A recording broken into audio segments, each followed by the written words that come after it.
Look, I'm not saying Katy Perry unalived a nun, but you gotta hear this story.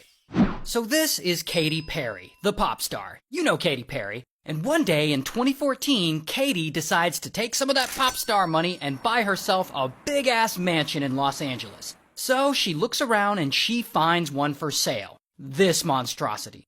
Now, Katy apparently really wants this house. Like, she'll do anything for it. Maybe even unalive someone. I'm not saying she unalived someone, but, just listen to this story. So here's the thing about this house. It is huge. 30,000 square feet. It's even got a pool shaped like a frickin' fish. In fact, this house is so big that it's actually not a house at all. Traditionally, it's been a convent where a bunch of elderly nuns live. And we'll get back to these nuns. But first, we gotta talk about Catholic priests, specifically ones who diddle boys. You know what I'm talking about. I mean, abuse in the Catholic Church as a whole was rampant for decades, particularly in the Archdiocese in Los Angeles. And an archdiocese is sort of like a collection of churches. So this collection of churches in Los Angeles had some pretty serious schmactual abuse accusations thrown at them in the early 90s and 2000s. And one day, boom, they get sued. And so, in 2007, the Archdiocese agrees to settle with the victims of the abuse and pay them a settlement of $660 million. And so now, these churches need to pay off this huge molestation settlement, so they decide to make some money by selling a property they own. That property? The convent. However, there's a problem. Those elderly nuns I mentioned, they live there. And now these nuns, we'll just call them the nuns. There's only 5 of them, but they've been living there for decades. But the Archdiocese is like, whatever bitches, we own this place. And in 2011, boom, they kick them all out. And this kicks off a whole dispute. Because see, the nuns feel like they own the property. Because back in 1971, they originally pooled all of their money together and purchased it themselves, using every dollar they had saved. However, for some reason, the Archdiocese feels like the property belongs to them. And because they feel like it belongs to them, they're like, "F you, we're selling it." And that is when in 2014, along comes Katy Perry, looking to take some of her pop star money and buy herself a big-ass mansion. And she sees this convent and she loves it. She'll do anything to get it. She wants to turn it into a house. So she offers $14.5 million. And the Archdiocese, they accept, like immediately. They don't ask the nuns permission or anything. They just agree and the deal starts moving forward. And so, of course, the nuns are pissed. I mean, they've lived there for decades and the church is just going to come along and sell it out from under them? And to make it even worse, the nuns look Katy Perry up. I mean, they don't know who she is. They're nuns. And let's just say they are not super impressed with her work. Because, she has songs like I Kissed a Girl and You're So Gay. But specifically, in one interview back in the day, Katy Perry made a joke about selling her soul to the devil. But it didn't work out, and so I sold my soul to the devil. And so the nuns, they can't let this slide. I mean, they can't allow their old home to be occupied by someone who sold their soul to the devil. Meanwhile, the Archdiocese, to their credit, they don't want the nuns to be upset.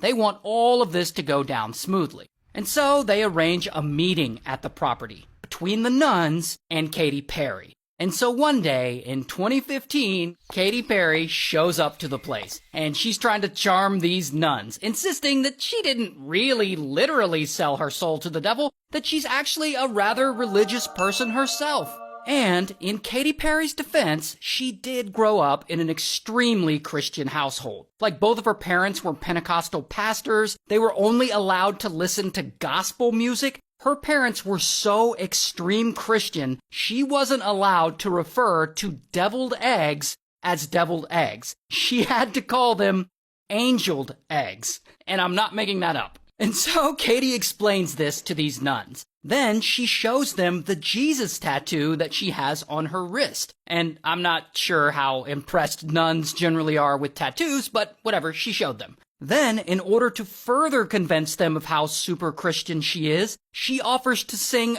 Oh Happy Day, a well-known church song, and she's gonna sing it a cappella. but she has to pull out her phone to look up the lyrics, which has the nuns giving her the side eye. Anyway, it's a super awkward meeting, and the nuns aren't impressed, and their minds aren't changed one bit. However, the Catholic Church is very powerful, and they are determined to sell this property to Katy. And unfortunately, there isn't much the nuns can do. Until at some point, the nuns decide two can play at this game. I mean, they feel like they own the property fair and square. And so they come up with a plan to sell it themselves. And that is when this woman steps in. Her name's Hollister. And Hollister's 54. She's a rich businesswoman. She owns a lot of restaurants. And she comes along and offers to buy the place from the nuns and keep it open and running by turning it into a boutique hotel.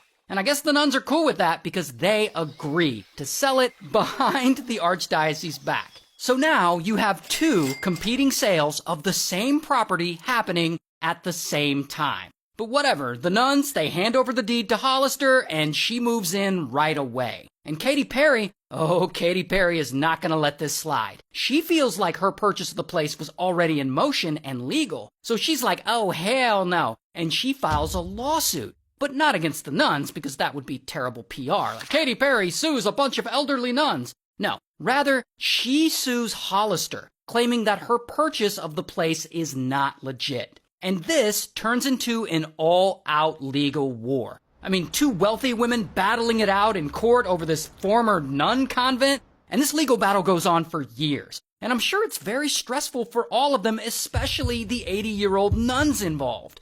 But in 2017, they finally go to trial. And at the end of it all, a judge rules that the nuns, for some legal reason, do need permission from the Vatican in order to sell the convent. Which means Hollister's purchase of the property is invalid. Which means Katy can move forward with buying the house from the archdiocese. She won. And to make it worse for Hollister, right after that, a jury finds that she's also guilty of malice and fraud in her attempt to interfere with the sale of this property. So now she's ordered to pay Katy Perry and the church $10 million in damages. And that is a lot of money. In fact, it's so much money that it literally bankrupts Hollister. Like she has to go to bankruptcy court. And so then, one day in 2018, she goes to bankruptcy court. And two of the nuns go with her because they're all like friends now. I mean, they've been in this lawsuit together for a long time, and they're there to support their friend.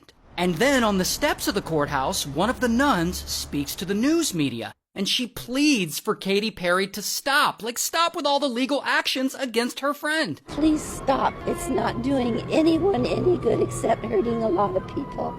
And sadly, those words would be this nun's last words. Because hours later, in the courtroom, she collapses and dies from a heart attack. She was 89 years old. And one of the other nuns claims the heart attack was caused by stress directly related to this Katy Perry lawsuit. I'm not saying Katy Perry unalived a nun, I'm just saying this other nun thinks so. Anyway, at the end of it all, Katy still needs approval from the Vatican to purchase the property. And they're unable to work out a deal. And so her option to buy the place expires and everyone just kind of moves on. So, in the end, after all that, no one got the property. Wow.